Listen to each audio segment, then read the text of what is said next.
B, it's Jamie. I'm gonna be honest, I didn't really plan out what I was gonna say for the video, so yeah.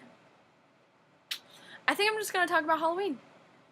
Yeah, that works for me. Yesterday was Halloween, and first thing I did with my friends was we went and got $2 burritos at Chipotle, which was fun. $2 burritos, and it's cheap, and Chipotle, you know?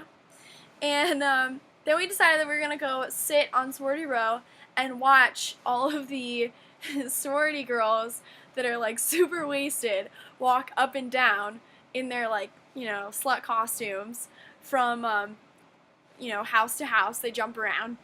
And so me and these two guys are sitting there watching these girls, and it was probably one of the funniest things to watch. And honestly, I realized that when I see a slut on Halloween, I have two reactions, okay? The first reaction is for me to go up and just be like, damn girl, you know what? You look good. I know you probably spent 10 minutes on this generic Playboy bunny costume. I know that's a lot of work. But you know what? You look good. So I'm going to give you props. And the fact that you're super wasted and can walk around in like 9-inch heels, that takes skill. So I will actually give you real props for that. And so that's, my first reaction is just to be like, to my fellow girl, you look good, Are you gonna meet Mr. Right dressed up as a Playboy bunny? Probably not. But hey, you never know. If you want to look your goodest isn't a word. If you want to look the best on Halloween, sure. Playboy bunny in your underwear looks good.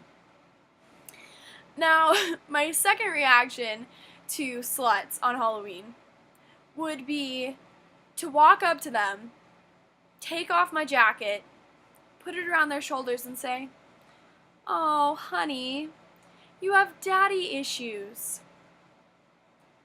Because it's true.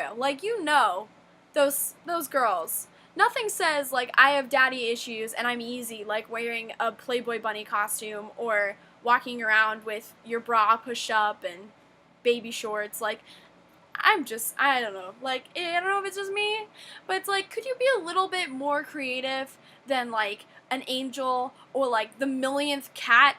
I mean, everyone was a cat. Why? I don't see the correlation between being sexy and being a cat. Cats are not sexy, okay? And besides, I'm pretty sure most guys are dog people anyway. So, cats suck, okay? Anyway, besides cats. Because you know how I feel about cats. So, anyway, aside from the whole slut thing, the cats, and it was having a good night. We were having a good night just watching the girls walk up and down and, doing their thing, getting drunk. It's pretty interesting. So then we went back to my friend's room and we decided to watch Dr. Horrible's sing-along, which I still don't know if you've seen it yet, but it is one of the most epic movies I think I've ever seen.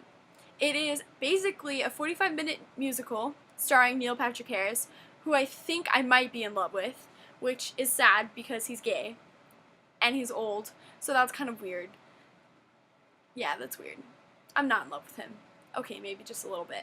But anyway, so we were watching Dr. Horrible's 45-minute musical, and the guy's roommate that we were hanging out with, so the guy that I was hanging out with, his roommate calls and says that his, I wouldn't call him girlfriend, let's just say hookup buddy, who, ironically, anyway, wait, I'll get to that because I gotta set it up right, this story. So, basically, he gets a call that his roommate is his hookup buddy. This girl is just completely shit-faced, just out of her mind, wasted. And so what he does is he brings her into their dorm room, but in the downstairs bathroom, right? And she's throwing up, she's super sick.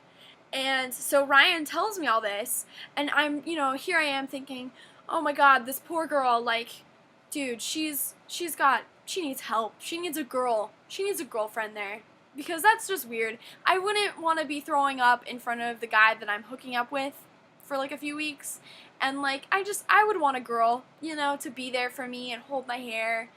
And yeah, so if I felt like it was my inner girl duty to go down to that bathroom and help that poor child. So we walk down there and we knock on the door, and his roommate opens the door like this much, and he peers out. He's like, dude, he's like, Jamie, get in here. I'm like, okay. So I go in. This poor girl is like face on the toilet like this, like throwing up.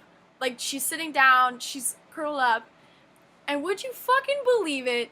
She was dressed up as a Playboy bunny, right? And so here I am. I'm like, fuck. She's just okay. And so I sit down next to her and I'm just like, you poor thing. And I'm, you know, holding her hair and the whole shindig. And we were in there for about an hour and a half, 2 hours. So by this time it's like 2:30. 2:30. I've been sitting here for an hour and a half on Halloween holding this girl's hair and watching her throw up. Yeah. So, you know, but, you know, at least I felt good inside. I felt like I did something right for a change. But,